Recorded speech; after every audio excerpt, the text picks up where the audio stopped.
It's all right. It's all right to sit alone at home, laptop in your lap, humming with a faint glow beaming at you. It's all right to sit there for hours on end until bed, then wake up and repeat. Every day. This is all right.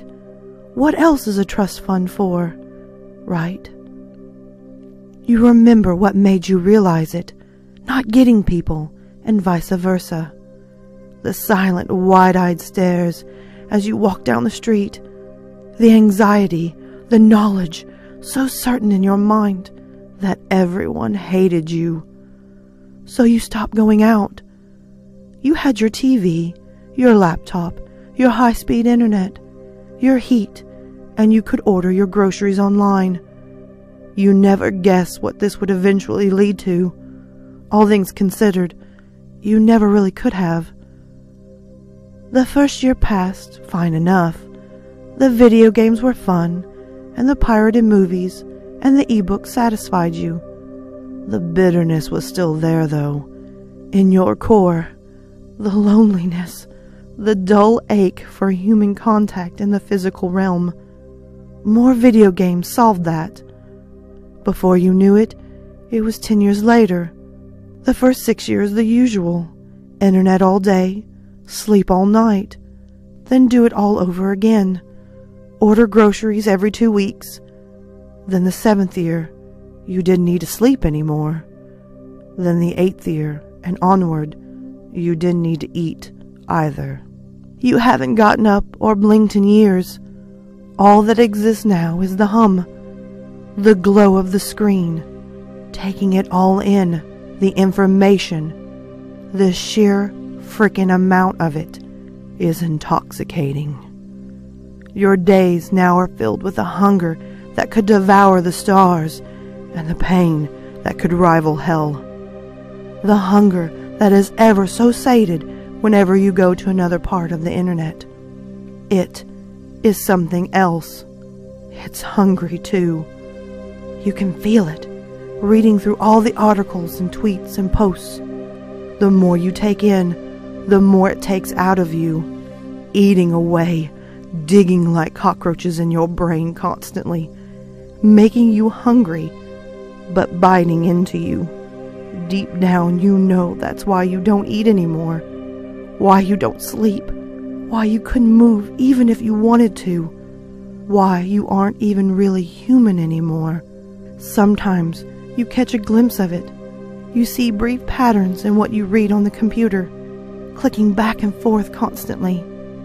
You see intelligence. You see life. Most of all, you see the ruthless joy and appetite. It takes you until the 7th year to realize, when your body is practically rotted through, but still living, you still staring at the screen of the computer that is somehow still running, still powered, in an apartment that is still standing and left alone. You realize that's what's out there. What exists in the information is far bigger than you thought and is utterly in control. You know by now that you'll never be let go. You wish you could scream. Alright, my lovely lilies, thank you so much for watching the new video. If you can, hit that subscribe and like button, comment below and tell me your thoughts. Also, don't forget to tap the little notification bell so you're always in the know on this channel. As well, guys, you can always find me on Twitter, Instagram, Snapchat, and always you can hit me up in my emails. Feel free to send me your stories, whether they're fiction or totally true. I'm always up for some great stories. And oh, by the way, until next time, sweet dreams. Daddy,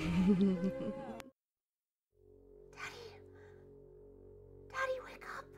I had a bad dream. You blink your eyes and pull up on your elbows. Your clock glows red in the darkness. It's 3:23. Do you want to climb into bed and tell me about it? No, Daddy. The oddness of the situation wakes you up more fully. You can barely make out your daughter's pale form in the darkness of the room. Why not, sweetie? Because in my dream, when I told you about the dream, the thing wearing Mommy's skin sat up. For a moment, you feel paralyzed. You can't take your eyes off your daughter as the covers behind you begin to shift.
She loves me. She loves me not.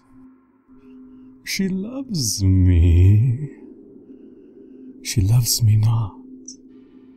I kept muttering as I gently removed the petals from the daisy. I know she loves me. I had seen all of the signs. Her heartbeat increasing, her palms sweating, her pupils dilating.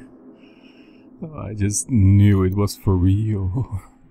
Even though she always tried to joke with me by telling me that she doesn't love me.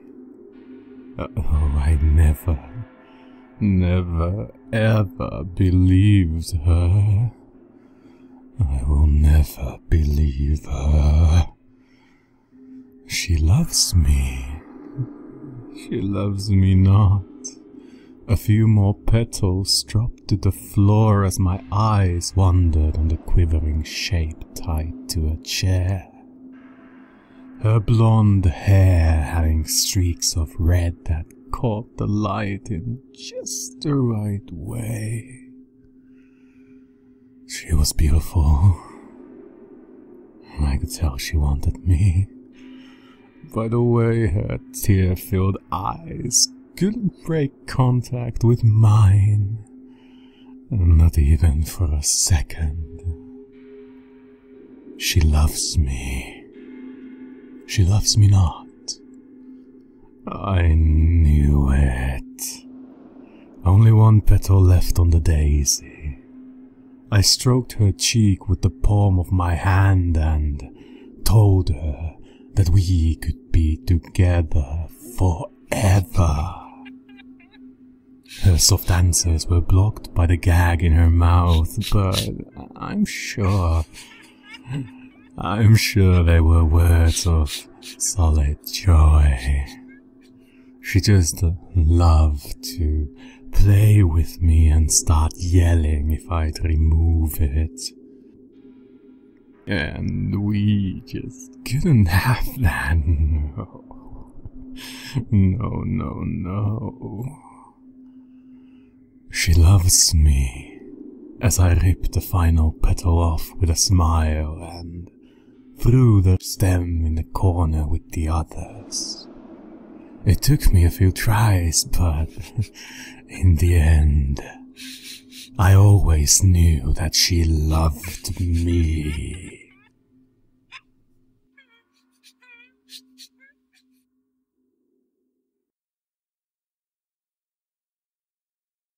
Were you there that day? The day it rained blood? Perhaps you were. If so, you might already be buried. So many bodies, so many put to rest, so many souls collected for it. I must continue burying them. It was such a beautiful thing, quite the amazing sight. It was all worth the prep in the end. I did what they said. Now the others who doubted are dead. I relished all their screams. They meant the world to me. I'll tell you all about what I did. Leading up to it, it all started for me on October 20th. 14 days till the rain. I'd been digging for a while. Late after school, I'd come home and dig. It's pretty much all I did. I had to get everything ready for the day it rained blood. They weren't ready. They never believed me. I told them. I warned them. Yes, they'd see. The day it rained blood, they would wish they had listened to me. 13 days till the rain. I haven't slept. I must keep digging the graves. Yes, must prepare for it. Tomorrow I'll stay home, prepare things. Tonight I'll do the right thing. I'll kill them. Mother will have to be disemboweled. Yes, a knife. It must be slow. That's what I was told. Father, I must bleed him out. Such is what I was told about. Little brother, I will bury him in the back, keeping his head out of the ground. I'll cover him in honey. Then I'll wait. I must watch him till he's dead. Listen to his screams. I'll record it. Sister will be tied up. I'll save her for last. She's special like that. I'll brush her hair, smiling as I do. I'll relish the terror on her face as she's pondering what I'm about to do. Slowly rushing, slower still, I'll whisper to her all the pretty little details. The things I've done, I'll show her the footage of little brother. I must remind her we live far away. No one will know what is happening. Fear will grasp her. I'll make her some tea, calm her down a bit. Before I get to the sawing, I must lay her out, cut her into 6 parts. She'll be alive through much of it. Then I'll bury her around town. She'll never be found. 12 days till the rain. Last night was great. Everything went perfectly. I still remember the look of shock on each one of their faces. They wouldn't listen. They were bound to become the dying. After all, I must prepare for the rain. Today, I'll continue to dig the other graves. The instructions are specific. There's nothing anyone can do. I must follow the voices. I must do what I must do. I called my aunt today. I need ash for the next part of things. When she arrives, I'll beat her over the head. Then, off to the furnace. I'll wait till she wakes up. It's not required. However, I really want to see the look on her face when I start the fire. 11 days till the rain. It went beautifully. Her face, oh, the rush. She couldn't believe what I was doing. Today I dig more graves. I must be ready for when the rain comes. I'll put the ash around town, marking certain places, letting it know. Then, more digging. No time for rest. Yes, I must be ready. 10 days till the rain. I invited my best friend over. She needs to know how I feel. I mean, she's always kind of had a thing for me. I'll give her what she wants. 2 ladies having all sorts of fun. She's likely going to tell me she loves me. I can't wait. I think when she does, that's when I'll do it. That's when I'll take the axe to her. Once she's chopped into tiny bits, I'll cook her up. After some further cutting, then she'll be dinner, followed by more digging. 9 days till the rain. I have enough meat to eat till it's time. I've saved much of it. She told me she loved me. I told her I had a gift. Close her eyes. Then I told her to open them. I looked her in the eyes as the axe came down on her. She was so surprised. Today I bathed in my father's blood. That's what was called for. Now I've been told to get some sleep. That's something I wasn't expecting. 8 days till the rain. I slept well last night. I dreamed of the dead. I smiled at them. Today I must dig more holes. Then off to hunt some vagrants down. I need some souls who won't be looked for. Emily's mom called me, asking if she was all right. I told her she was fine. She's going to be staying another night, I suppose. She's going to have to be dealt with. 7 days till the rain. I found a vagrant couple, took them in, fed them some of Emily. They seemed to like her. I poisoned their portions and waited for them to fall ill. And then as they died, I watched them. Once dead, I skinned them, buried them away. I'll save the skin for the altar. Emily's mother will be by tonight. I've got something special planned for her. Then more digging. 6 days till the rain.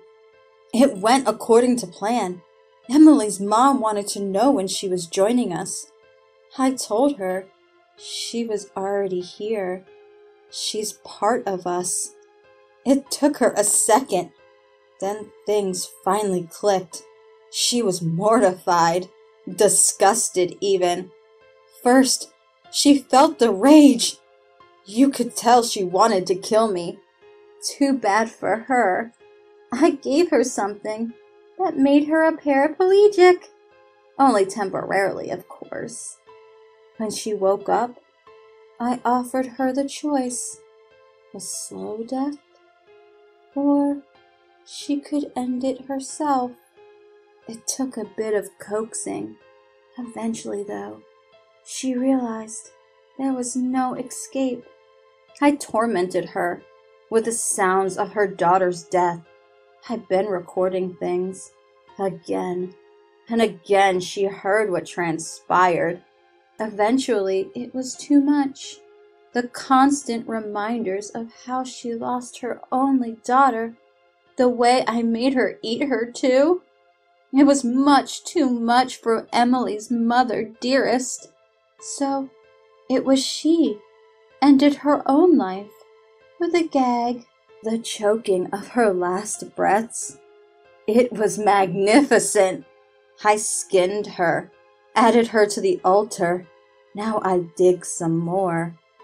5 days till the rain.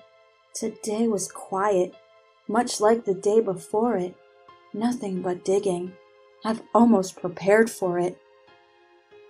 4 days till the rain. I haven't slept in a bit. I finished the holes. No more digging.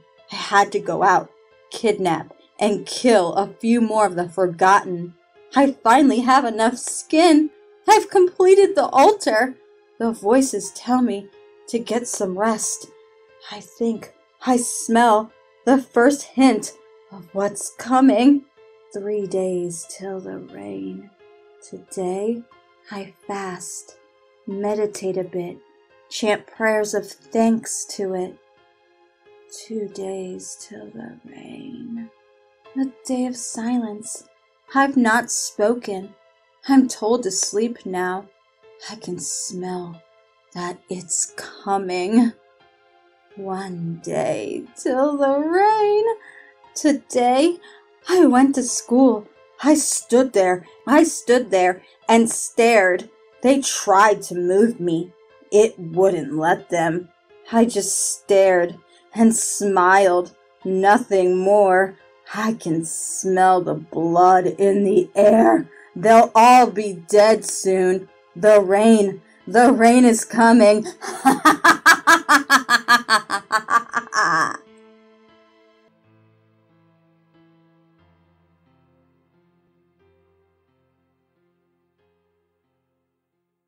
This is a story that took place over the period of 1 year, taking place before and after I moved in with some friends.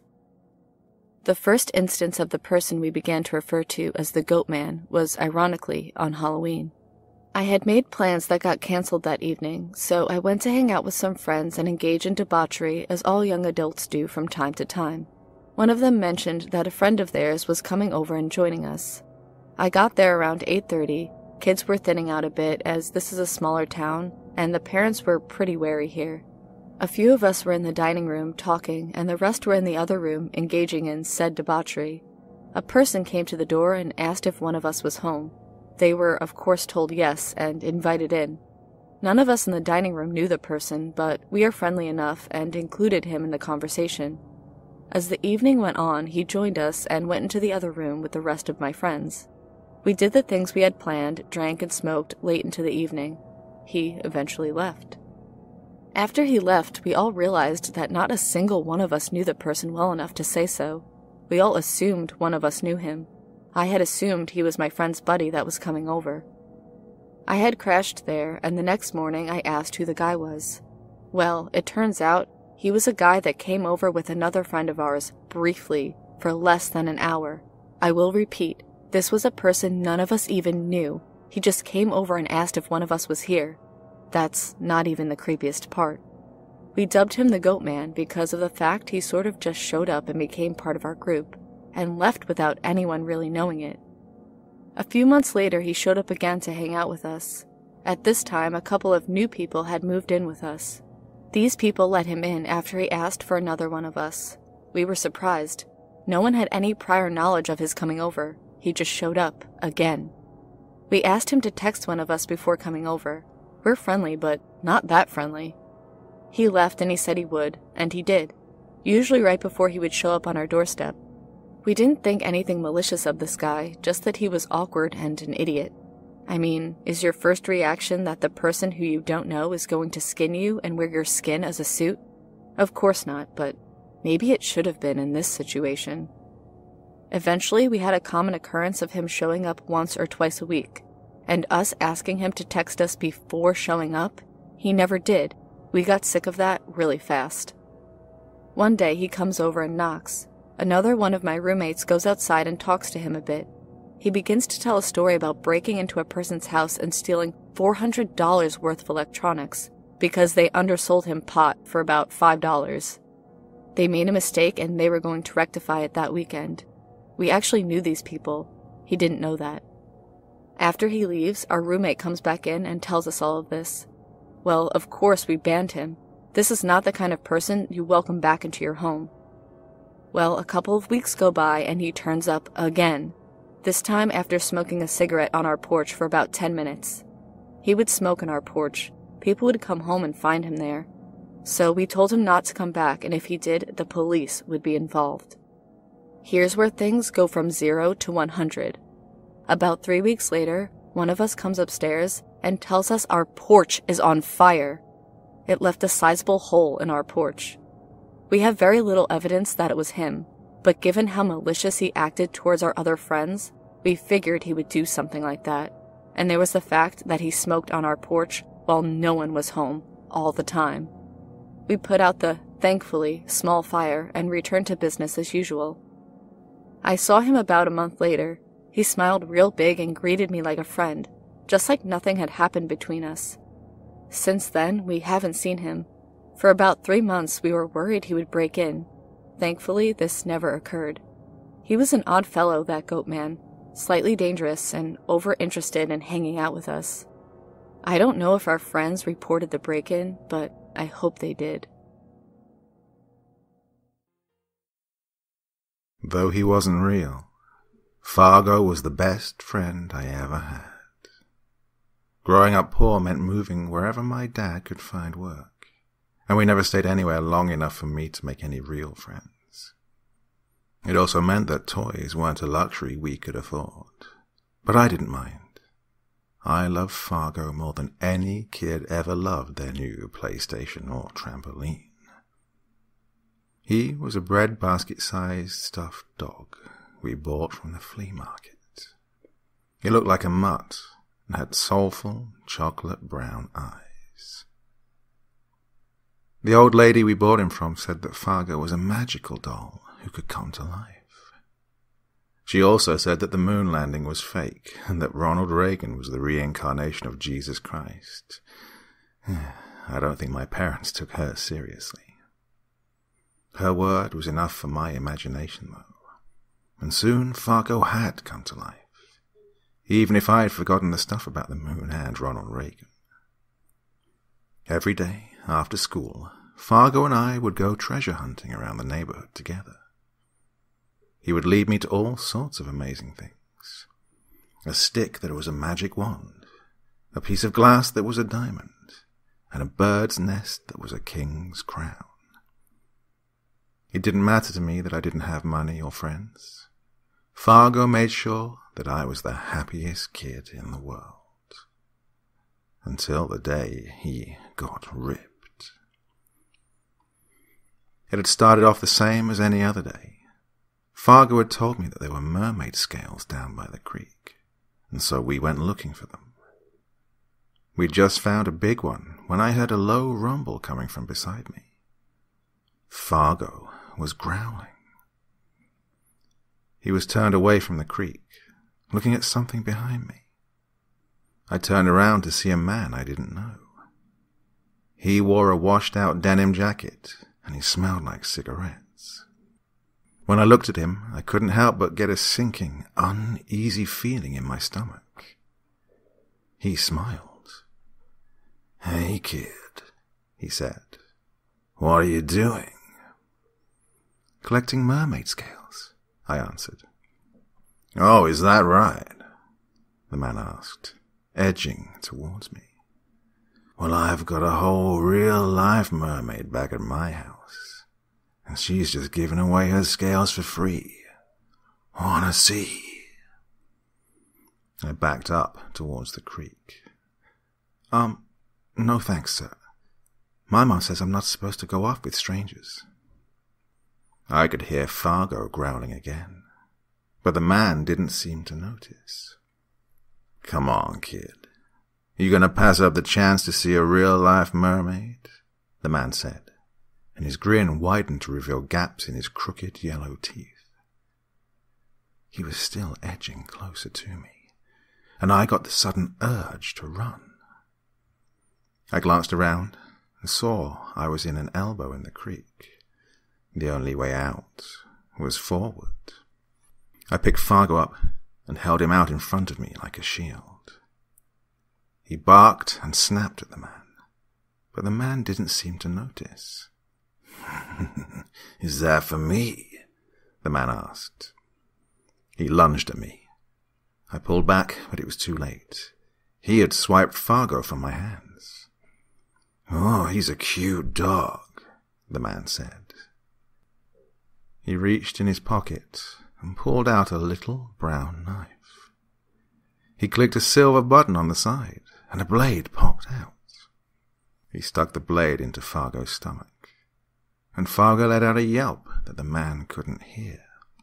He threw Fargo on the ground, and Fargo lay there, whimpering, staring at me with pleading eyes as his stuffing leaked out onto the ground. I took another step back and felt my foot sink into the mud. I had reached the embankment of the creek.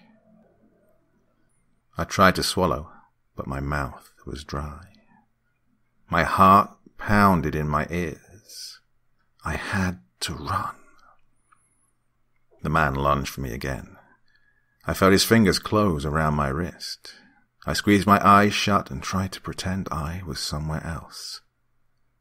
I heard a scream, and I opened my eyes again to see the man stumbling backwards, swinging his arms around wildly. A stray dog was leaping at him, barking and snapping. The dog clamped his jaws around the man's knife arm, and the arm spurted blood. There was a loud rip, and the dog's jaws came unglued from the man's wrist, taking part of the denim jacket with him. He slashed the dog across the face, and the dog yelped and fell back. The man charged, but the dog crouched down low, sending the man tumbling headlong into the mud of the creek. The dog leapt at him, and the man scrambled up and bolted, little flecks of mud flying off behind him as he ran. I could hear the dog growling somewhere behind me as I watched the man disappear into the distance. The growling stopped, and I turned around to see the dog was gone.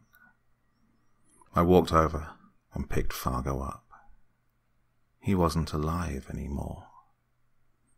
His little brown eyes stared at nothing, plastic and empty, and his stuffing spilled out of the rips in his belly and face. It wasn't until I leaned closer and saw the little piece of washed-out denim sticking out of Fargo's mouth, and the flecks of blood that dotted his muzzle, that I remember the man hadn't slashed Fargo's face at all. He had slashed the stray's face. My arms prickled up with goosebumps, and I gently tugged at the scrap of denim. It slid out of Fargo's mouth, and the seam that had always closed up his snout sealed up behind it. Fargo never moved again after that day, and as the years went by and I grew up, I realized that the scrap of denim in Fargo's mouth must have just been my imagination. After all, the world isn't like a story. Toys don't really come to life because you want them to. Eventually, Fargo was relegated to a cardboard box at the top of the closet. That is, until last week. I woke up in the darkness to footsteps next to my bed. I froze with fear, not daring to breathe. Then I heard the low rumble of a dog's growl. Fargo's growl. A snarl, jaws snapping together. A man crying out, and then a thud, and footsteps retreating into the night. When I hit the lights, my eyes caught on the silver gleam of a knife at the foot of my bed. Next to it sat Fargo, his muzzle dotted with blood. The police would later tell me it was just a random home invasion, a drug addict looking for jewelry to steal. But right then, I was only thinking of Fargo. My heart pounded in my ears, and my skin knotted together in little bumps as I picked him up. I washed the blood off in the bathroom sink, and gently dried him off, placing him next to my pillow. I think that, from now on, that's where he's going to stay.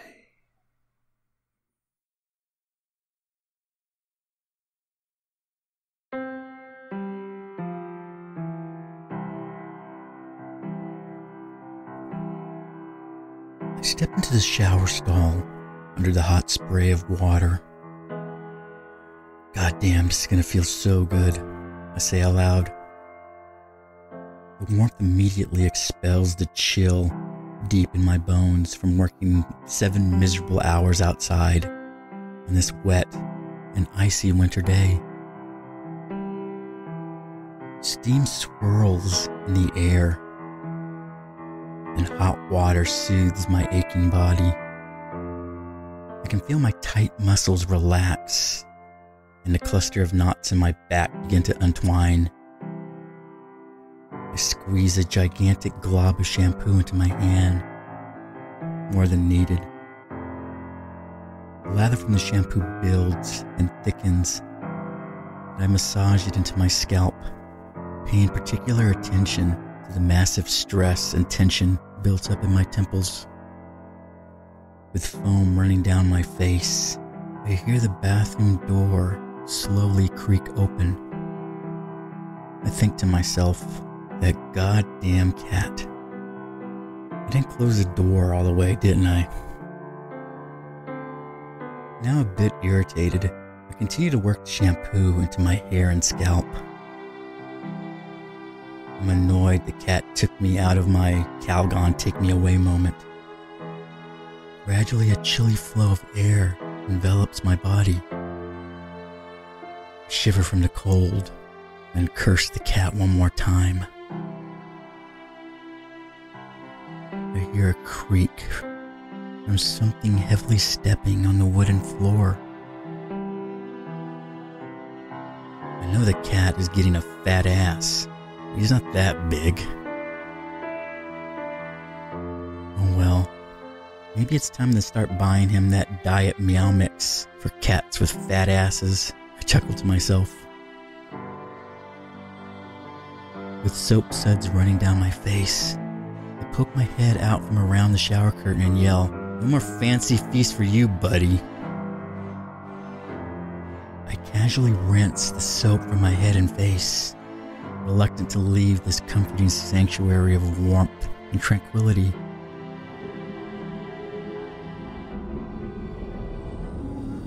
Rasps of guttural pants catch my attention.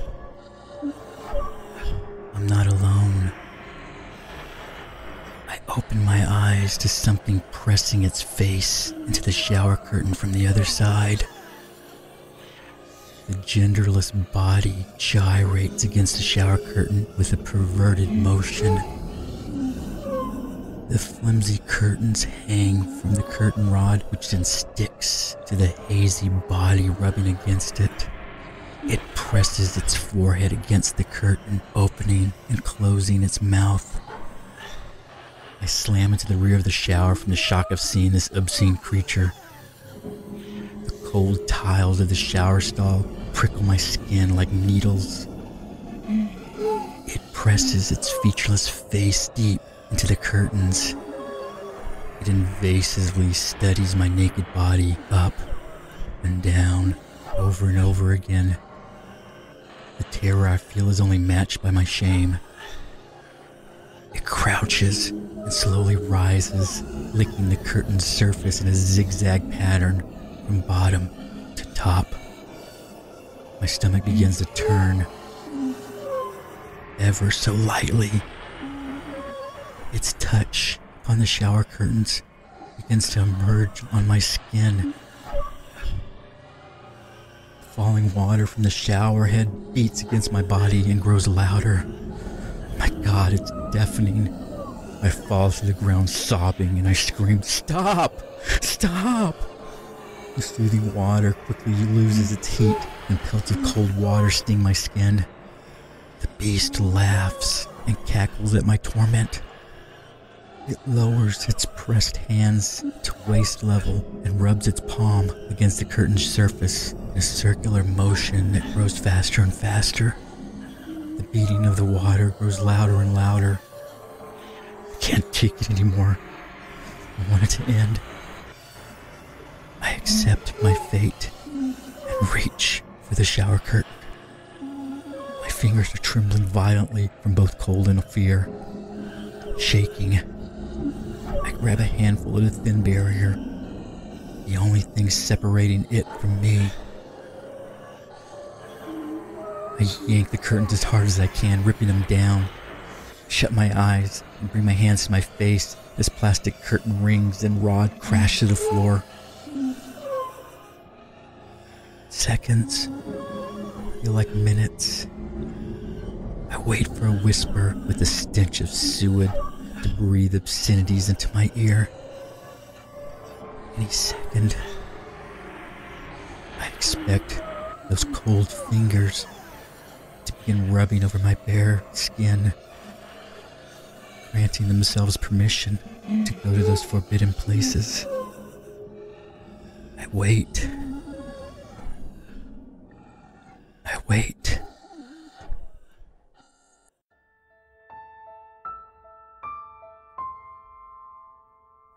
Silence and stillness are all I encounter.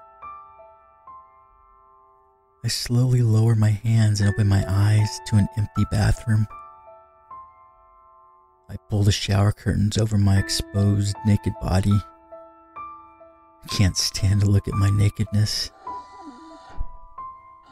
I try to stand, but my knees buckle and the faint echoes of laughter call out and fade from within the sink's drain hole. I can't tell how long I laid there before I became aware of my surroundings again. I'm ashamed of my nakedness and reach for my white briefs. The white briefs my buddies at the gym laugh at me for wearing when we hit the shower. It's all in good fun. Still lying on the cold floor, I slip one leg in, then another. Once completely covered, I get to my knees and bring my hands to my face and begin to sob. Through my tears, I look down at my bare thighs and low-rise underwear. My mind wanders.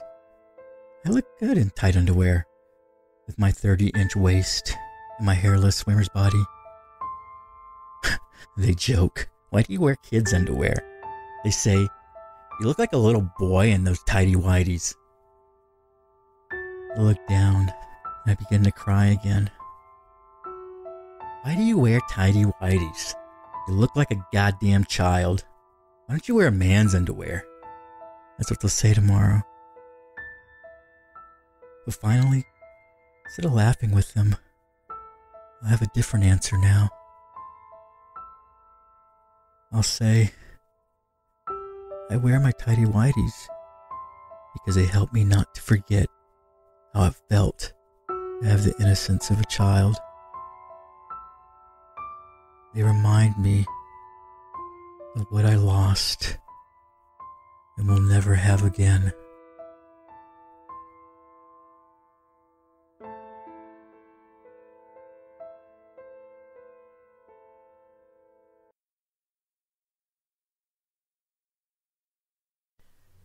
I live with my family in northern Canada, so that pretty much means that there is snowfall quite a bit during the year.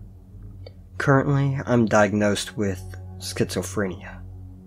To be honest, I hate the word, because movies and media make the sufferers of the disorder appear to be violent and dangerous.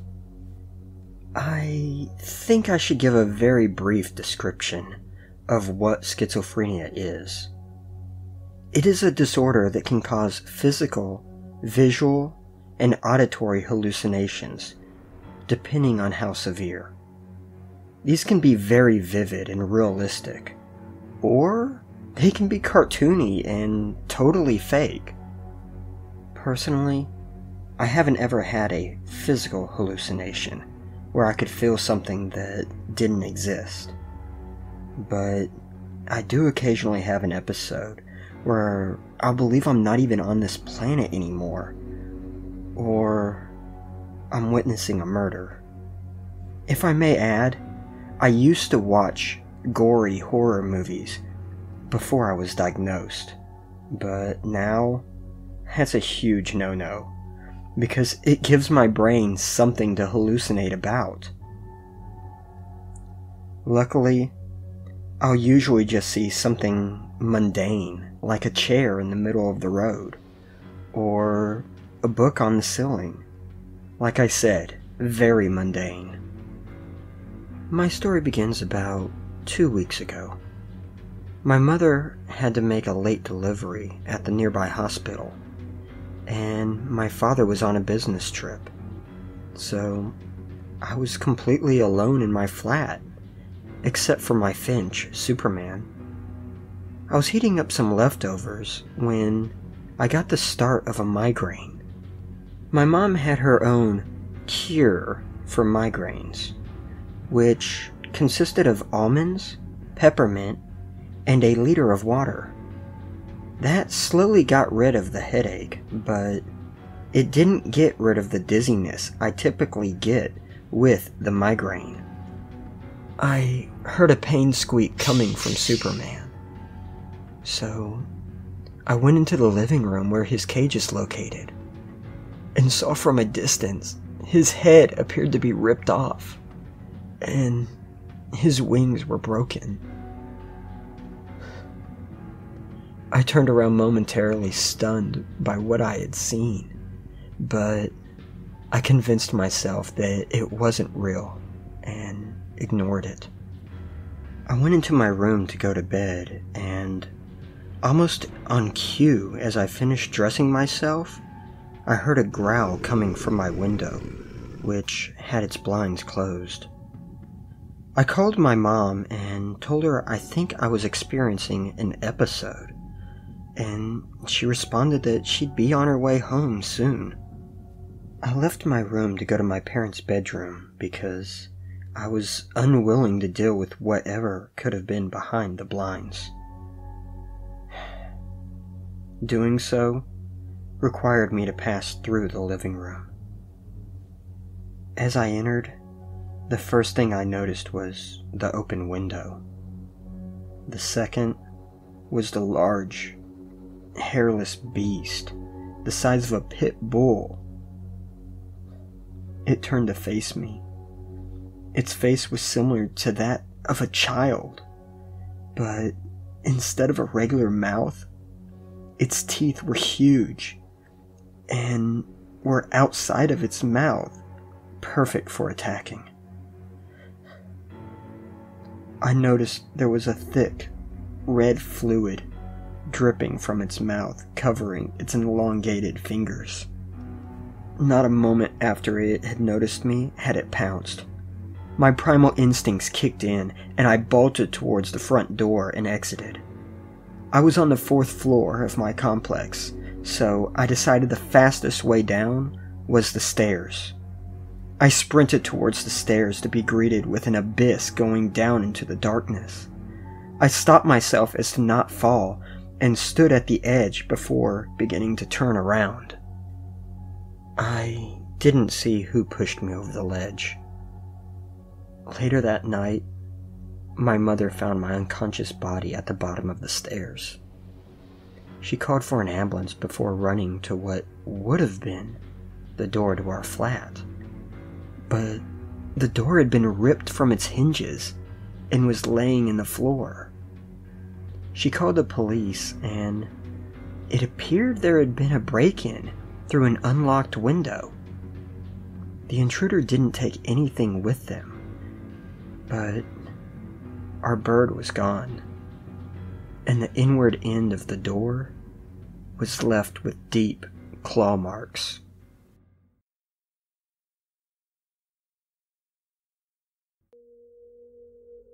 Over a decade ago, my best friend told my sister and I a story.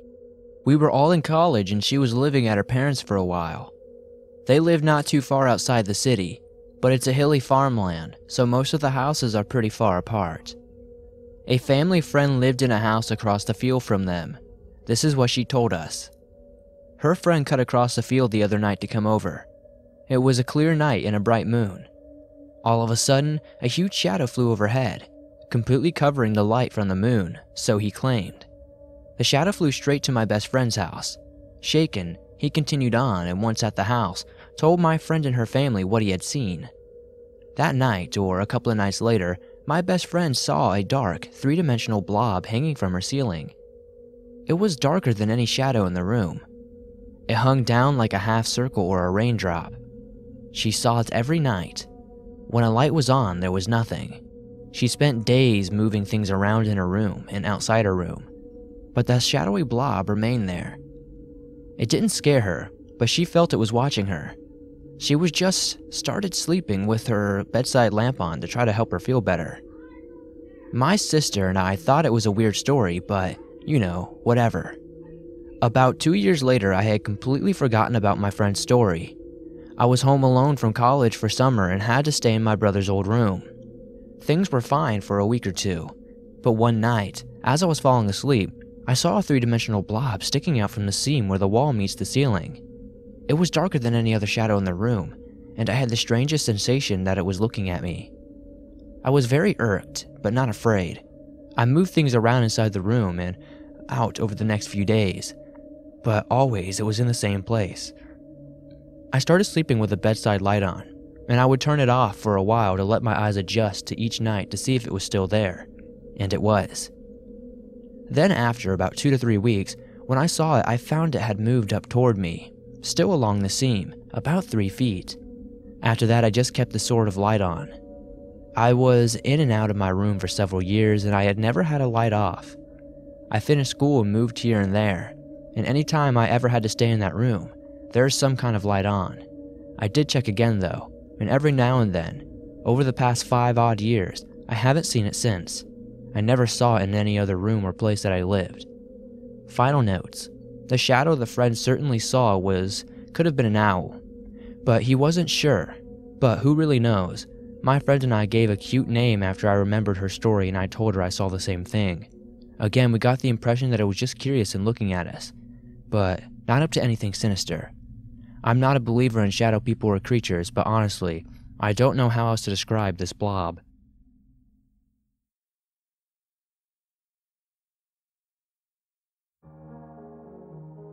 I guess reliving that night and putting my experiences on paper will help me get over the trauma. A few years ago, I was in a motorcycle wreck, broke my left tibia and fibula, shattered my right patella, and got a green stick fracture of my left femur, multiple fractures in my pelvis, breaks in almost all my ribs, and 2 broken collarbones. I was immobilized from the shoulders down by a heavy body cast. They told me I was lucky. My wife Violet was supportive and nurturing. She never once complained about having to care for me. She cooked all of my meals, kept me company, and emptied my bedpan without grimacing. About 2 weeks into my convalescence, Jenna called us bawling because her college roommate died. Vi had to leave immediately and be there for her. Violet's sister Kathy was going to take care of me. When I woke up the following morning, Vi was off to get Jenna. Kathy was there, cheerfully making breakfast and talking up a storm, as she helped me with my more embarrassing biological needs. Like her sister, she never made me feel ashamed. She left around 11 that night and told me she'd be back at dawn. I like to sleep with the TV on. For some reason, I find it comforting. I drifted off while the game was finishing and only woke up when I felt something thud against the cast on my chest. In the flickering light of the television, I saw a huntsman spider staring back at me. She was bigger than most of the ones I'd seen around here, maybe the length of a rugby ball. My breath caught in my throat and every muscle in my body fired in an attempt to push the thing off of me. I couldn't move. I started yelling at the spider, hoping it might scare her away. She wasn't frightened. She turned around, exposing her abdomen to me, and I gasped. Her back and belly were covered in babies. They rippled like windblown fur as they moved over their mother's body. The huntsman turned back towards me, walked closer to my face. Before then, I'd never thought about spiders having a scent. This one did. It smelled like wet dirt, sort of like how outside smells after a rainstorm. The smell intensified as its long legs reached my face. I squeezed my mouth and eyes shut.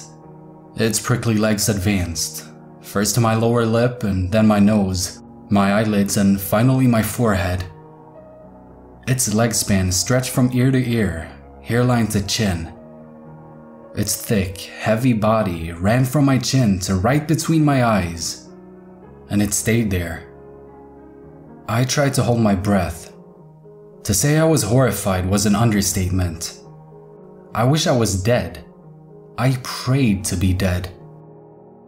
My prayers went unanswered as it walked a little higher, letting its abdomen brush against my nose. I sneezed. The huntsman immediately buried its fangs into my forehead as her baby streamed from her abdomen onto my face. I shrieked. Tiny spiders crawled over my cheeks, squirmed through my beard, and hid in my eyelashes. I thrashed my head back and forth in an attempt to get them off me. The mother moved onto the pillow by my right ear and bit my cheek. It felt like a wasp sting. Then she ran over my shoulder and pushed herself through the tiny opening of the cast by my armpit. At this point, I was screaming uncontrollably. A sea of baby arachnids explored my nostrils, hair, and were starting to find my ears. I felt a tendon or a ligament or something snapped as I thrashed, sending white-hot pain through my neck.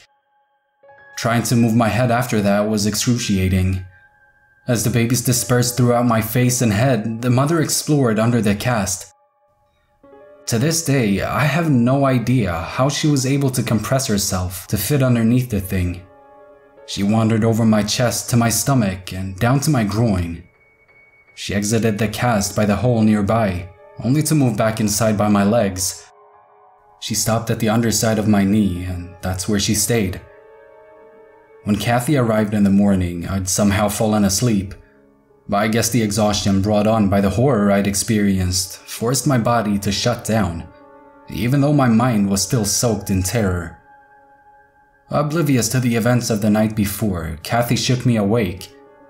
I started screaming again, and I felt the huntsman behind my knee. She must have been sleeping too, and was startled awake by my yelling.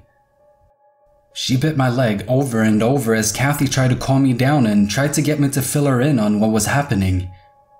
By the time I was able to tell her, she looked like she was about to faint.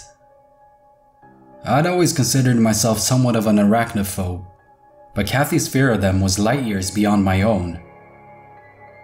She called emergency services and they sent a couple guys who were able to coax the thing out and kill her. In the end, it was anticlimactic.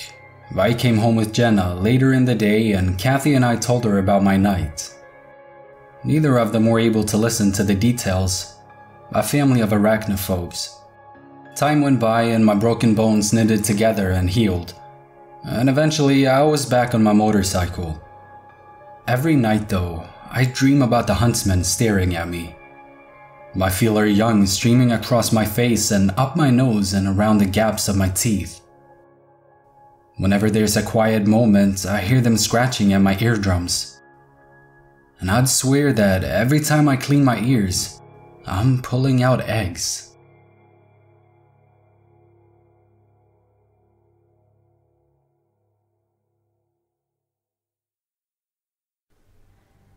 The goldfish was the first thing to die. Goldfish die sometimes, right? That's no reason to suspect foul play. Certainly no reason to suspect the children had anything to do with it. Only then all the class potato plants died. The class project shriveled up and blackened and dead. The kids said the plant looked just like dead snakes. You know kids, they've got such vivid imaginations. Miss Robbins died next. She had a heart attack right there in class, and the kids just sat there and watched. They found her dead, with a phone in her hand, the line cut clean in two.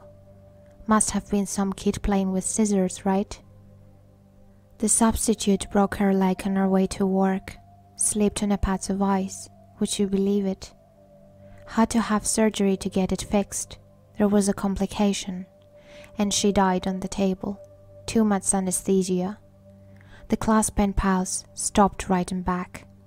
When the administration tried to contact the other school, nobody answered the phone. Maybe the secretary was let go. Daring Anderson found the abandoned church in the woods. He said he found it by the smell. The place was littered with torn-up animal carcasses. We always thought there was coyotes in those woods. Can't let kids go playing there anymore. The town pets started to disappear. We figured the coyotes must be coming into town. People started carrying their guns with them. Never know when you might see a coyote. Daring Anderson had his throat cut, and his children disappeared. Could have been those child kidnappers. Sometimes they come up from the border and take kids back down to Mexico. Paula Turini vanished too, but they found her intestines smeared on the ceiling. The kids were gone, and there was a trail of blood leading out to the forest. The town police started shooting coyotes on sight. The kids sang nursery rhymes about Miss Robbins, Daring Anderson, and Paula Turini. They sang about the devil's hands dragging us down to hell. It didn't help. People barricaded themselves in their homes. The phone lines all went dead. Some people tried to leave, but their cars went off the road. People fell asleep at the wheel or blew a tire. It happens. On the night of June the 7th, the kids all disappeared. Bloody trails out to the woods, but the church was burned to ash. They couldn't figure out the cause. The fire marshal said lightning must have hit the roof, set the dry wood off. After the kids left, the adults all drifted out of town. No son sticking around. It's the strangest thing. I can't remember the place's name. People forget things, I guess. The plants in my garden died last night, went all black and shriveled up. Looked like dead snakes. Sometimes at night, I can hear the voices of children singing nursery rhymes. They sing about Miss Robbins, Daring Anderson, and Paula Turini. And then they sing about me.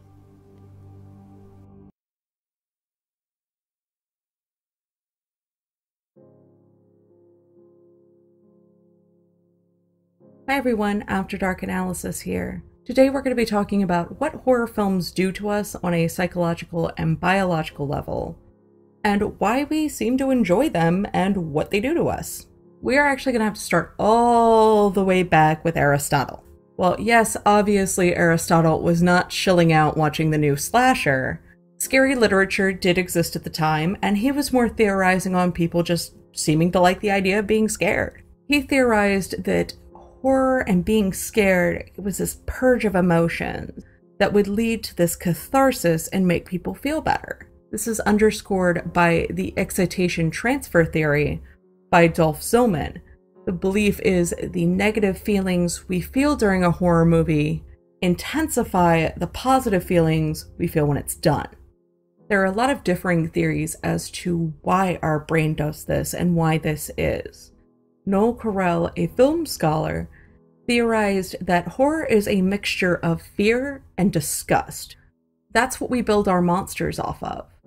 If you look at something like Dracula, it's a very sexualized thing he's doing, with the bite on the neck and the blood coming out, and there's a whole massive color theory about what the color red symbolizes, especially when it comes to blood.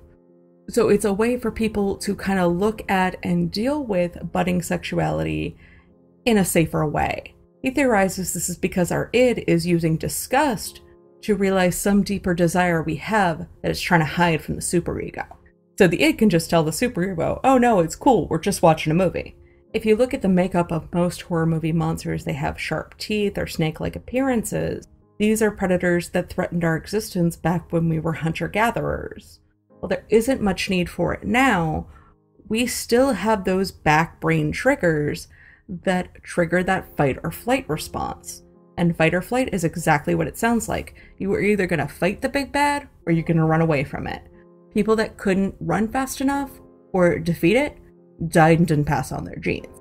So even though we don't need it as much, our brain still likes to use it and uses horror as a trigger for it. This takes a serious turn when we look at human beings as monsters. Look at somebody like Hannibal Lecter. Had he not had that issue with wanting to kill and eat people, he would be the exact person you'd want in your inbox on Plenty of Fish. So while we've evolved and made the monster more intelligent, more cunning, it still taps into that primal, I don't want to die.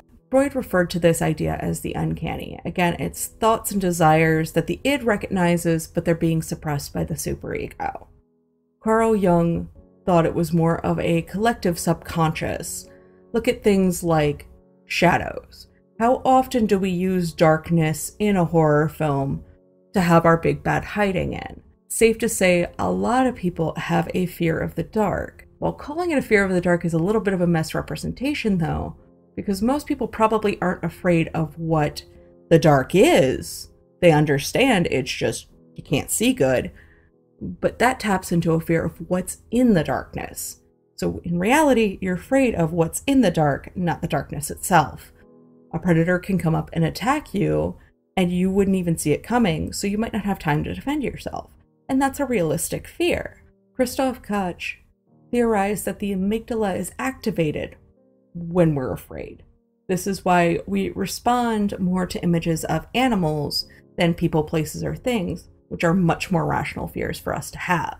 Thomas Strobe conducted a study that showed it might actually not be the amygdala being activated, but instead 4 other parts of the brain that are triggered by horror.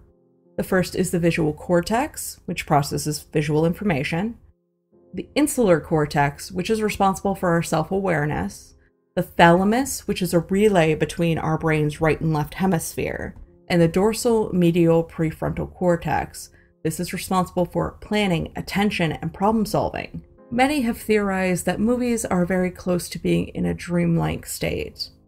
The issue with this is we're still not 100% sure why we dream. Ernest Hartman theorizes that dreams are guided by emotions, and it's our way of dealing and working out the everyday in a place that we know is okay to do so.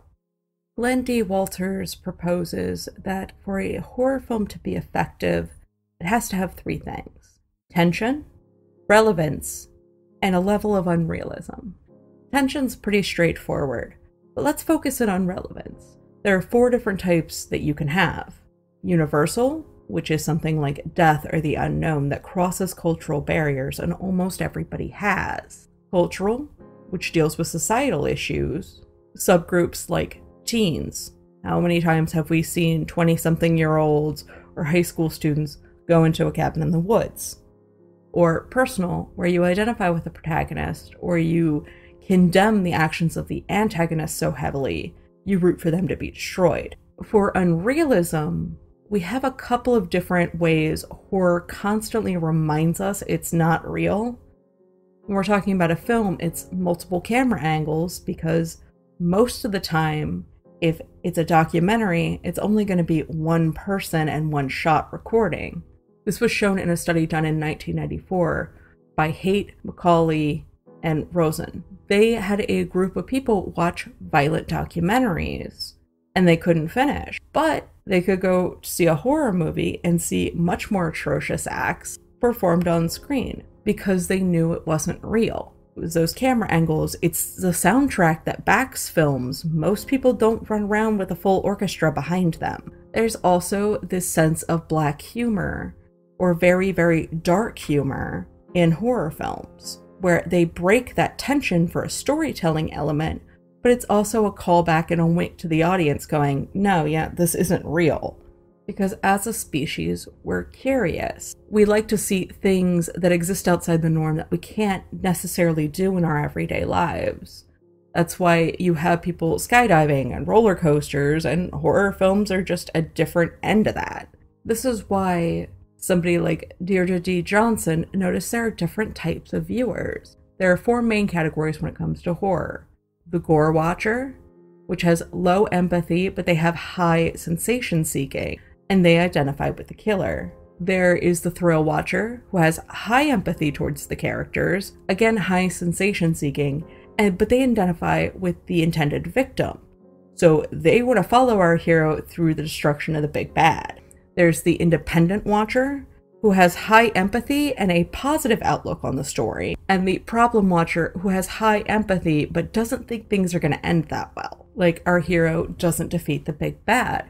This is also why we've seen in studies that horror fans are slightly more cool with people violating the norm of society, which is a bit of a paradox because in horror we still have this very puritanical rule set, i.e. the virgin lives, people that don't drink and don't smoke are probably going to make it through. Some feel this proves the dispositional alignment theory, which is basically feeling like those that got killed deserved it. Which horror is really good at making us feel because it tends to play off very strongly held societal fears. Look at the 1950s, we had atomic age movies. Our big fear was nuclear monsters because we thought we were going to get blown up. In the 60s, we had Night of the Living Dead and zombies because we were afraid of Vietnam. In the 80s, we got more of that boom of people in their early 20s, teens, dealing with these monsters. And normally it was a big distrust of authority. Nightmare on Elm Street's a perfect example of this, because none of that would have happened had the Elm Street parents not set everything in motion. The distrust of authority could have very much stemmed from the Watergate scandal. In the 90s, we got more human-based, realistic, everyday monsters because the cultural feeling at the time was the audience was slightly more jaded and could connect to that more. In the early 2000s, we've seen zombies come back in the form of like The Walking Dead because we have very real fears of viral pandemics. And speaking of society, certain gender roles are reinforced when we watch a horror movie. Researchers Zillman, Weaver, Mundorf, and Oss came up with the gender socialization theory, aka the snuggle theory. Basically what happens is they showed adolescent boys a film while they sat next to a girl who was a research plant. The boy enjoyed it more when his female counterpart was scared. The converse of that is the girls that were participated in the study did not like it when the male plant showed fear. So while the film itself wasn't necessarily reinforcing any stereotypes, though watching it and the act of the socialization that happened did. Boys should be brave, girls should be scared. Our enjoyment of horror is also influenced by our need for affect. Affect is how much we seek emotion. If we have a higher need for affect, we probably like horror more. It's also been shown people that are highly empathetic tend not to like horror quite as much. It could be because they feel a little too connected and it's a little too much for them. The interesting thing in studies between people that like horror and avoid horror, it seems like they didn't actually have different fear levels during the movie when the scary things were happening. The horror seekers got joy from the fear they felt. The horror avoiders didn't get joy from that fear, but they did feel good after everything had been resolved and had happened. Which again plays into, we can work things out when we have this reality check of, hey, this isn't real. And those are some theories on what horror does to us on a physiological and psychological level, and why some people like it and why some people don't.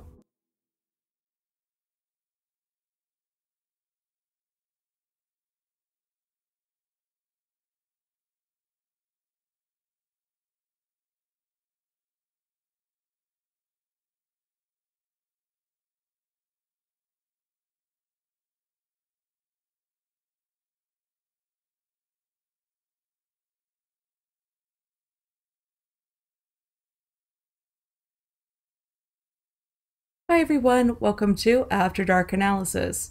Today's episode is going to be on the theories about what horror does to us on a psychological and physiological level, and how that feeds into people's like or dislike of it. So what do you think? Do you feel like one of these theories describes why you like horror? Or do you think everything's totally off base and you have a totally different reason? Let me know in the comments below. And as always, if you like what you're seeing, please hit like, comment, subscribe. If you don't like what you're seeing, leave a comment, let me know. Thank you.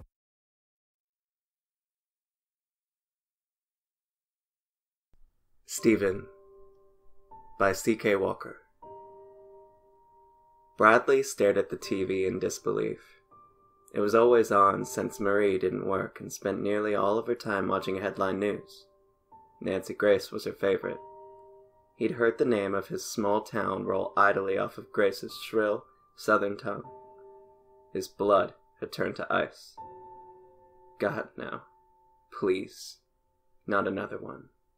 Not again. Another girl missing? After all this time, Bradley whispered as he struggled to draw air into his lungs. This little 10-year-old girl was stolen out of her home on the evening of the 12th as she slept in her pink princess bed. Beautiful, slight, she stands about 4 feet 9 inches. Can we get a picture up, Jonathan?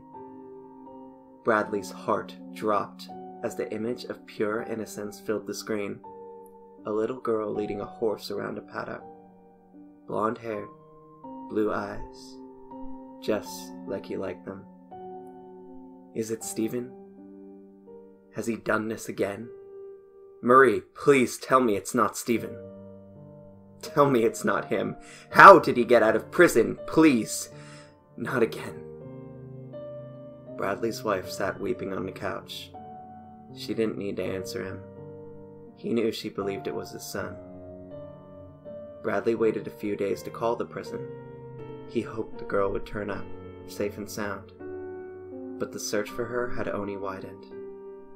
By the 10th day, he knew he needed to tell someone to look at Stephen as a suspect. When he called, he asked to speak with the district attorney who prosecuted his son all these years ago. I'm sorry, Mr. Schwo. I would have thought you'd been contacted. Stephen was given a new trial 6 years ago due to ineffective counsel. He was acquitted of both murders. Bradley hung up and finally accepted the truth. He knew his son had taken the missing girl. And he knew if he didn't say something soon, other girls would soon follow. Stephen was out of prison now. The system had failed these poor, murdered girls. That night, Bradley broke the news to his wife. They enjoyed one last quiet night together before their lives descended into hell. Bradley dreaded the circus that he was about to endure once again. His first wife had left him during Stephen's trial out of shame. He wondered if Marie would do the same. Bradley called the city police department the next morning. They arrived at his house later that afternoon. Bradley didn't like it when they separated him from his wife and took him to the station for questioning. He spent hours with them, repeating himself over and over. Look at Stephen! Look at my son! But they only told him that the evidence suggested his son had been framed. Around 8 o'clock, Bradley broke down and screamed for Marie into the dark hours of the night. She was 2 floors below him, in the morgue, where a medical examiner tried his hardest not to cry as he autopsied the decaying body of the 10-year-old girl.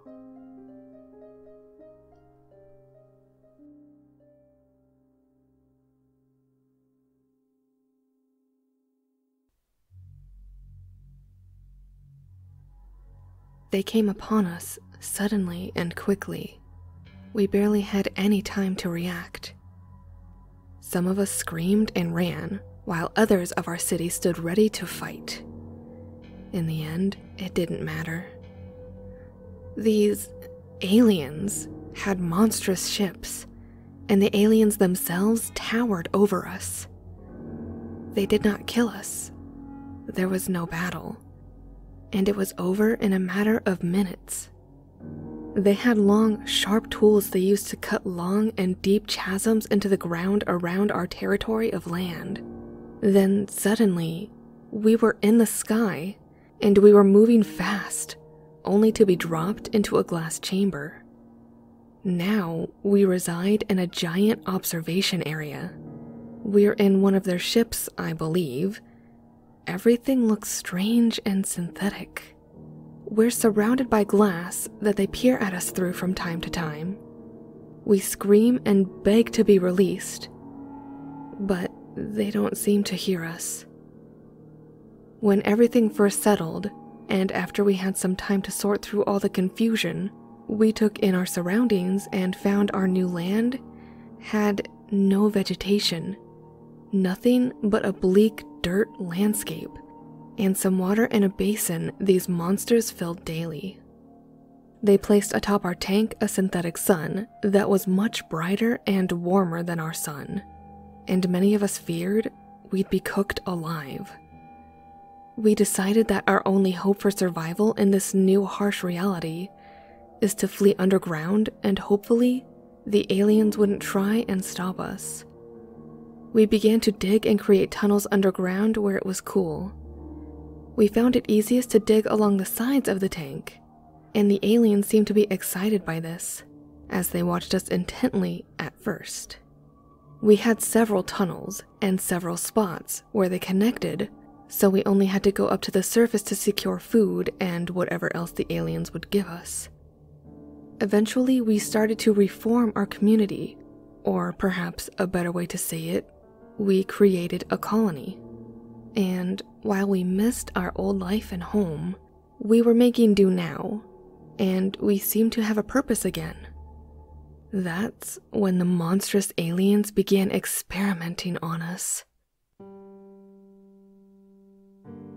They began by obstructing some of the entrances into the tunnels, making us rifle through one hole in the ground to collect our things on the surface. We weren't sure what they wanted from us, so we made the one hole wider so that we could march 2 by 2. 1 row for in, 1 row for out. We did this for a couple days, but decided late one night, while we thought they might be sleeping, or something more sinister, we would come together and remove the obstructions from our holes so that we might return to our work there. After they saw that, they began giving us less food and draining our water so that we had to severely ration what we had. We still worked on developing new tunnels and quarters for various purposes, even after we ran out of food and water. Though we did slow down to preserve energy, we would not let them deter us. Once this happened, they upped our food once more and gave us back our water. Next, they waited until we were hard at work before sticking a long rod down into the earth until it breached a tunnel they were observing. They rotated it in big arcs until it collapsed the tunnel. They then removed the rod and stared intently as we worked to recreate the tunnel and unbury any of our colony who could not escape the cave-in on time. They did this twice a day for a week, collapsing every major tunnel, going deeper every time. They are currently in the middle of a particularly gruesome experiment now.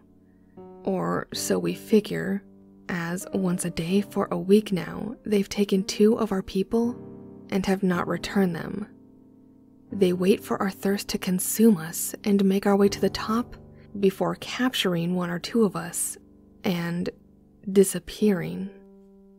Eventually, they are returned to us, but they are different. Sometimes missing limbs, sometimes they simply aren't all there. The first 2 came back missing arms and had trouble moving. The second pair came back and simply stood in place. They were awake, they recognized movement, but they just stood there and refused to talk, to eat, or to drink. They only withered away yesterday, The third set came back without their legs, and if we hadn't noticed their coming, would have baked in the synthetic sun before we could drag them down below to take care of them.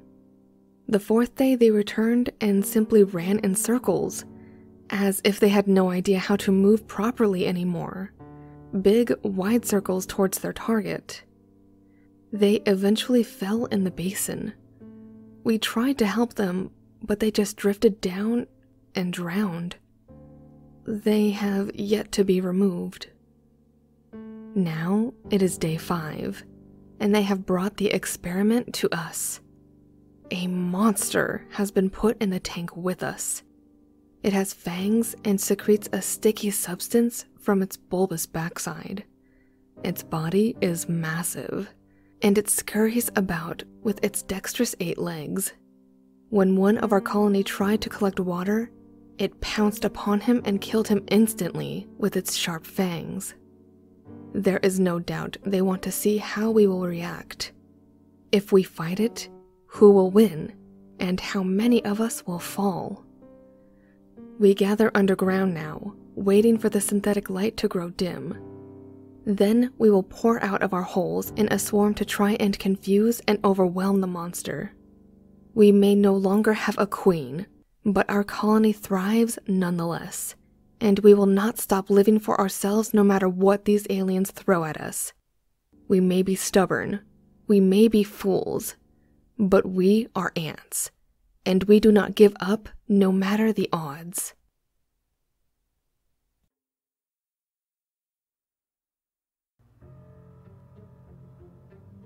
The hazards in buying a used car. A 1998 powder blue Ford Taurus isn't anyone's choice for a vehicle, but it was what I ended up choosing at the lot. It wasn't a bad car, not too many miles, recently replaced tires, and it was cheap. My only real complaint is that the previous owner had seriously gone overboard with air fresheners. The whole interior reeked of vanilla and pine. The dealer, a real nice guy, said he was cutting me a deal. Told me that they were having trouble moving this one off the lot. Explained that no one seemed to be interested. I guess I'm less picky than average because the car looked fine to me. So a check and a handshake later, I was driving home. That's when the strangeness started. I hadn't noticed it during the complimentary test drive I had been given, but there was a lump in the padding of the seat, right in the small of my back. It wasn't enough to make driving uncomfortable, so I assumed the foam was coming loose under the fabric and let it go. The car was a decade old, after all.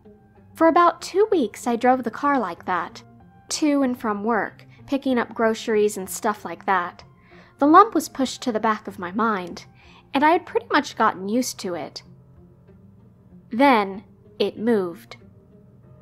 At first, I thought I was imagining things. Foam padding doesn't squirm around, obviously, and it had just been the slightest feeling on my back that set me off. But no, as I kept driving, it became clear that the seat had shifted. It definitely felt different against my spine. At this point, I thought maybe this was what was wrong initially with the seat, that maybe the loose foam had shifted when I first got the car. Once I got home, I decided, I would examine it in more detail. By the time I got into my driveway, the lump was downright irritating, so I hopped out of my seat and began to probe the fabric with my fingers. Whatever was in there, I quickly noticed, it wasn't foam padding. The consistency was thicker than foam, almost gelatinous, and there were hard pieces inside it that felt almost like stone.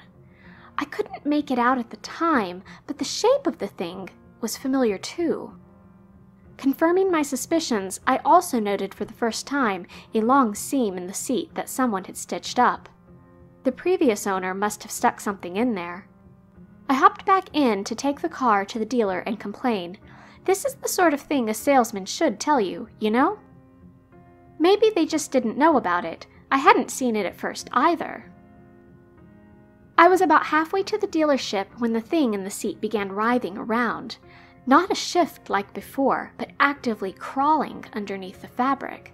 If you can imagine the feeling of something worming its way across your lower back, you can probably replicate my reaction. The number on the speedometer doubled. I nearly ruined those recently replaced tires swerving into the dealership parking lot. It didn't take long to find the man who had sold me the car, and even less time to grab him by the shirt sleeve and stammer out what had happened. He was surprised by my story, but strangely receptive. More than I would be if some punk teenager started rambling about squirming car seats, and came back with me to the car, pulling out a pocket utility knife as we walked. As we cut the fabric of the seat open, the stench that spewed out almost literally knocked us back out of the car. But what we smelled didn't make either of our stomachs turn nearly as bad as what we saw. Inside the seat, under the fabric, we found a half-rotten human hand.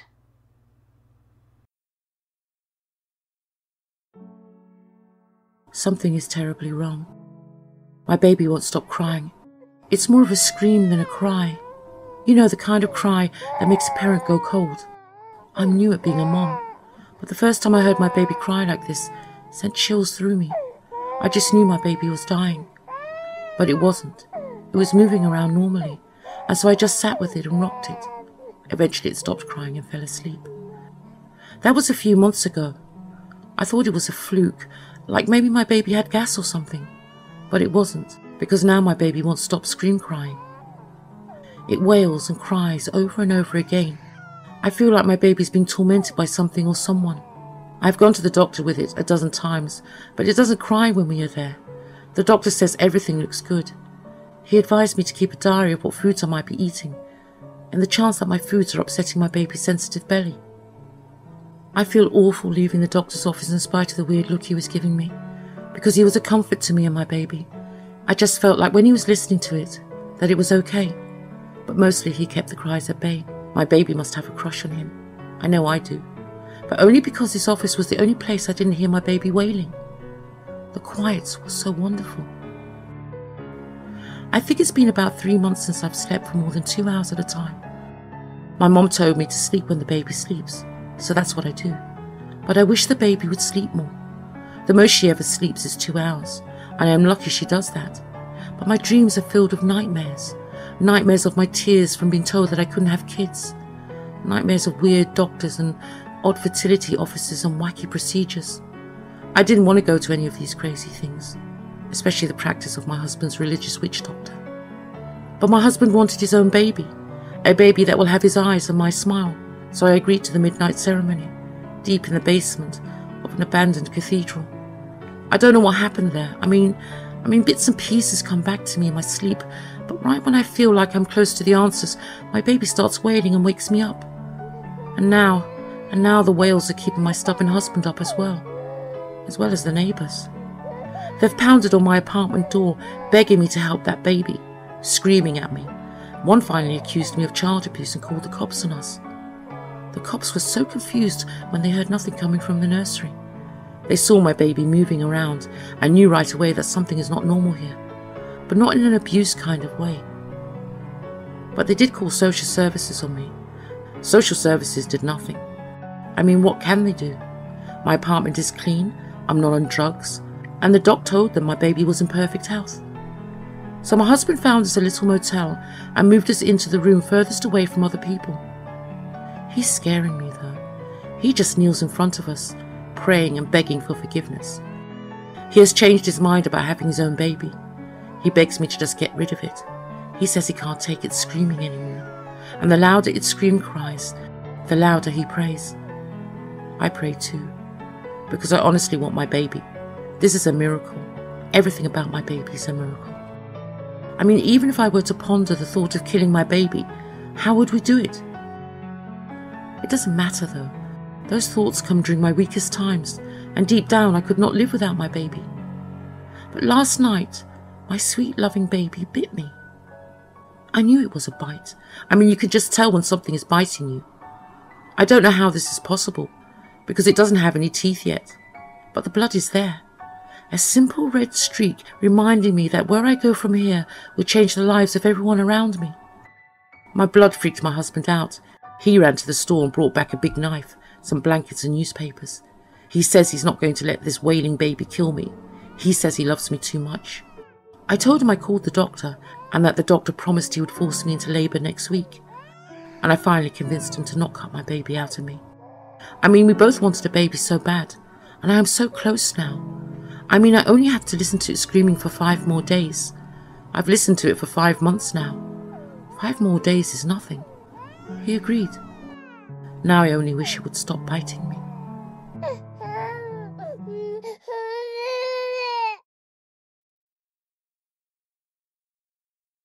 How my grandma actually died. Sometime in May of 1998, when I was 6 years old, my parents called for my siblings and I to have a seat at the dining room table. I have 2 siblings, an older brother and a younger sister. With somber looks on their faces, my mother and father informed us of our grandmother's passing. Naturally, we all started wailing. Well, all of us, except for my older brother, that is. He was clearly upset, but he wasn't crying. My sister and I noticed this, but decided not to inquire about it. After about 15 minutes, our parents decided to send us to bed early, but not before prayer. Our family prayed every single night. The thing is, I don't really recall who we were praying to exactly. We never went to a church or a temple. We only prayed to someone or something that my parents referred to as our Savior. After our prayer, we prayed on behalf of my grandmother, of course. We showered and went straight to bed. My brother and I shared a room, sleeping in a bunk bed while my sister had her own room. I climbed up to the top bunk and dove under the covers to resume my bawling. My brother, however, sat up in bed, staring into space. I don't believe this. Grandma went on the road trip with us, he said with no emotion, probably talking to himself. I now realize the significance of that statement. A few weeks prior, during our Passover break from school, my family went on a road trip. It was a drive to a campsite in the countryside, about 110 miles from our town. Our grandmother had joined us for the trip, but thinking about it now, I realized that she never came home with us. The trip was nothing spectacular. It lasted about 2 hours. For the duration of the trip, I focused on my Game Boy and didn't pay much attention to anything else. The memories are blurry, but I somewhat remember my grandmother sleeping for the whole trip. My father asked my mother something to the effect of, "Did you give her the medicine?" right before we left. As soon as we arrived at the campsite and got settled in, I decided to rest in my tent for a while. As soon as darkness fell upon the countryside, my mother tapped on the sealed flap to my tent. I unzipped it, only to see her face completely void of any emotion. She beckoned me to the front of the tent, to which I obliged. "Your dad and I are going to do something with Grandma. Do not follow us, or you will be left behind." Despite her cold and callous voice, I let out an oblivious chuckle. I thought that last part was just a silly joke. I shook my head and my mother left. I'm not sure how I didn't notice my grandma's sudden disappearance. No one acknowledged my grandmother's absence. No one even mentioned what our parents told us the previous night. We just went about our holiday. The anniversary of her death just passed, and I quickly made these realizations. I feared the worst, but I wanted confirmation and closure. I haven't seen my parents in years, but I always trusted my brother. I called him that day and asked him what happened. His voice grew grim, and he was silent for a few moments. He asked me to write down everything he said, to which I did. He slowly read out coordinates to some place and abruptly hung up. I searched up the coordinates on my GPS. They were coordinates of the campsite I had visited as a child. Overwhelmed with fear of what had happened to my grandmother 18 years ago, I jumped into the car and began the long drive to the campsite. Upon arrival, I ran into the wooded area surrounding the now abandoned site. I searched for hours, seeing if I could find anything.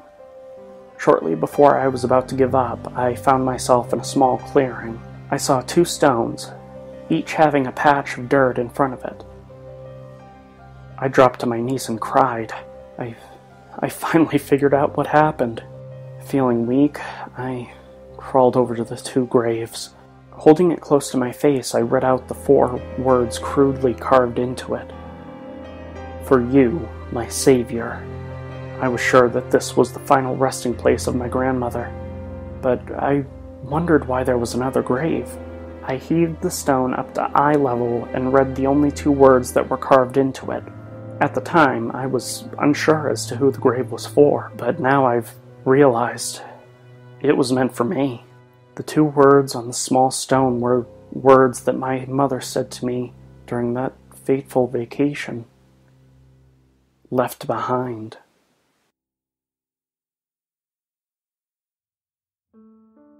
I babysit my cousin's kid, 6-year-old DJ, on weekends. I'm not gonna lie, I feel pretty fucking lucky, cause this kid's a blast.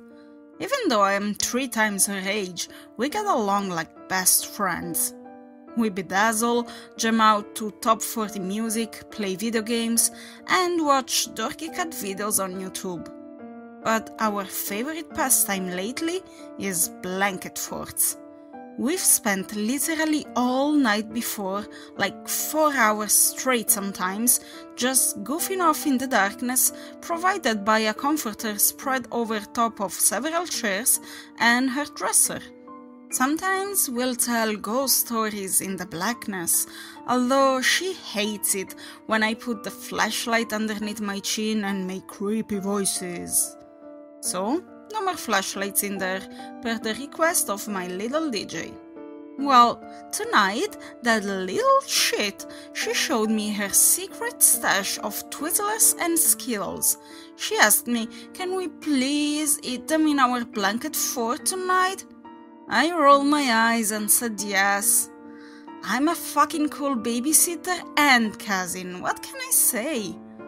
So a couple of minutes ago, after taking a quick phone call in the hallway from my boyfriend, I walked back in to discover greedy little DJ is already in the fort going to town on the candy.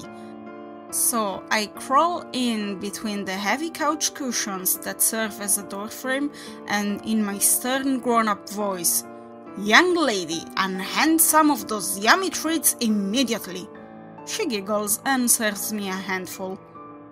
"Dude, these are good. I love black licorice," I tell her as sugary saliva drips out of my mouth.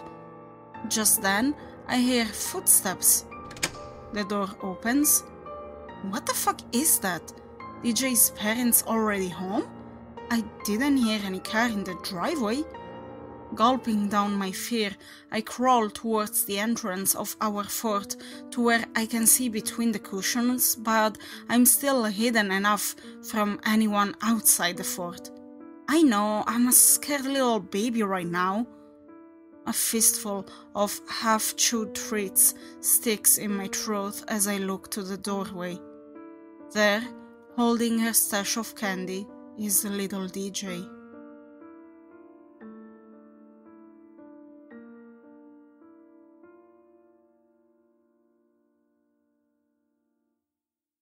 Before my girlfriend and I moved in together, my girlfriend lived alone in the house she owned. During the course of us dating and me spending the night, she finally explained some of the weird stuff going on in her home. Weird banging sounds happening at all hours. Other weird sounds. Seeing things from the corner of your eye. There were even a couple of times where we saw something walking around the house. She described it as being a robed figure, almost like the Grim Reaper. There was also the feeling that something was watching you from behind. You know, that same feeling that causes the hairs on the back of your neck to stand on end. But the worst was this constant foreboding feeling coming from one of the unused bedrooms. These happenings scared her so much, simply explaining it caused her to start crying. Now, I'm a skeptic about these things. I'm that guy that would watch all of those paranormal shows and find the logical reasoning for things happening. Since we were just dating at the time, and I really liked her, I wanted to show her my bravado and my lack of fear for the thing in the room. Get out of this house, you fucking asshole. I command you to get out of this house, I yelled into the room. Do not bother her again, you hear me? Or you'll have to deal with me. You do not want to fuck with me. Big mistake. Really big mistake.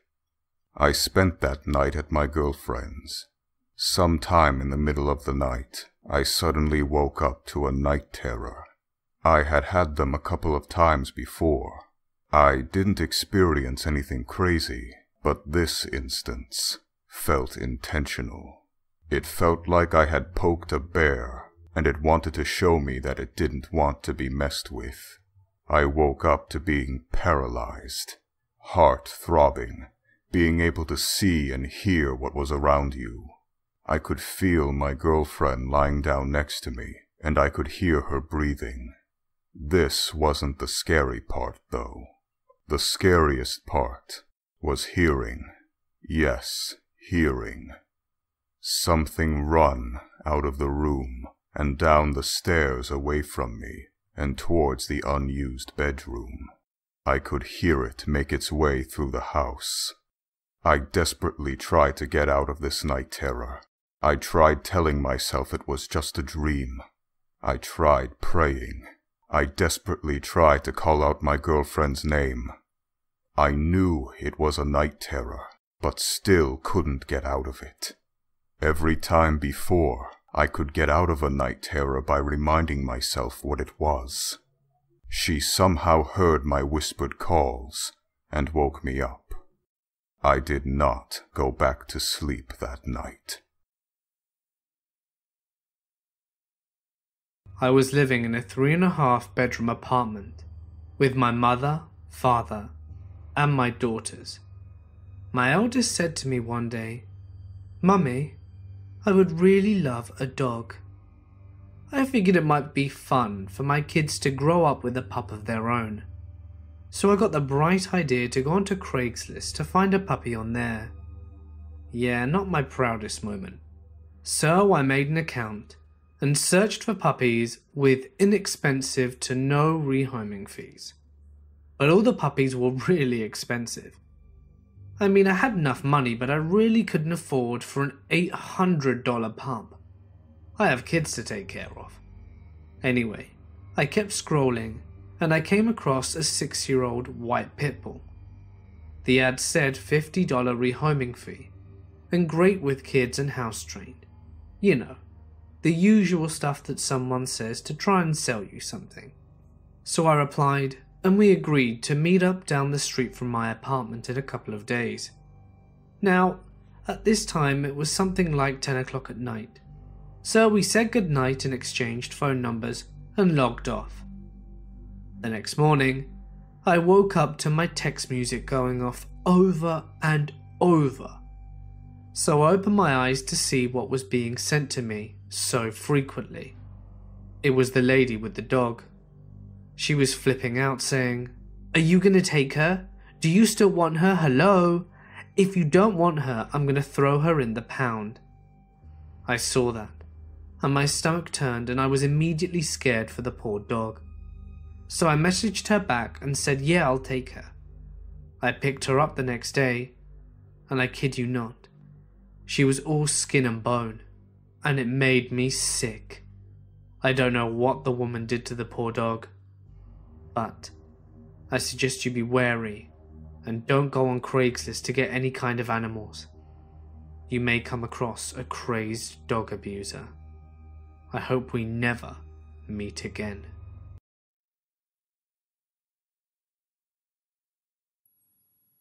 Thank you so much for listening, as well as getting me to 1K. I never would have believed I would have reached this point when I first started. I also want to thank each narrator that submitted for this video. please go and subscribe to their channels. All links will be below in the description box and the pinned comment. They are all super talented. Please don't forget to like, comment, and subscribe to my channel. And don't forget, I'll see you when the lights go out.